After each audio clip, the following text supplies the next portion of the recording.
വെയിലടിച്ചു കഴിഞ്ഞാൽ മുഖത്തുണ്ടാവുന്ന ടേൺ മാറാനൊരു അടിപൊളി ഫേസ് പാക്കാണ് കേട്ടോ.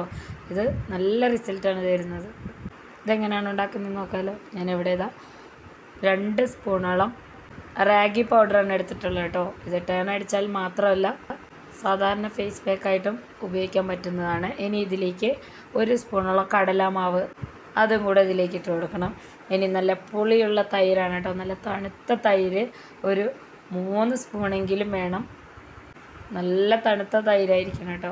അപ്പോൾ അതും കൂടെ ചേർത്ത് നന്നായിട്ട് ഇതിനെ മിക്സ് ചെയ്തെടുക്കണം. ഇതേ തണുപ്പിൽ തന്നെ ഇതിൻ്റെ കട്ടകളൊക്കെ ഇതുപോലെ നന്നായിട്ട് ഉടച്ചെടുത്തതിന് ശേഷം മുഖത്തും കഴുത്തിലും കയ്യിലൊക്കെ നന്നായിട്ടൊന്ന് തേച്ച് പിടിപ്പിച്ച് ഒരു 10 മിനിറ്റ് നേരം ചെറിയൊരു മസാജ് കൊടുത്ത് നന്നായിട്ടൊന്ന് വാഷ് ചെയ്തെടുക്കണം. നല്ല കിടിലൻ റിസൾട്ടാണ് കേട്ടോ. മുഖത്തിനൊരു പ്രത്യേക കളറ്, നല്ലൊരു ഗ്ലോ ഒക്കെയാണ് കൊടുക്കുക. എല്ലാവരും ഉണ്ടാക്കി നോക്കണേ. ഇഷ്ടപ്പെട്ട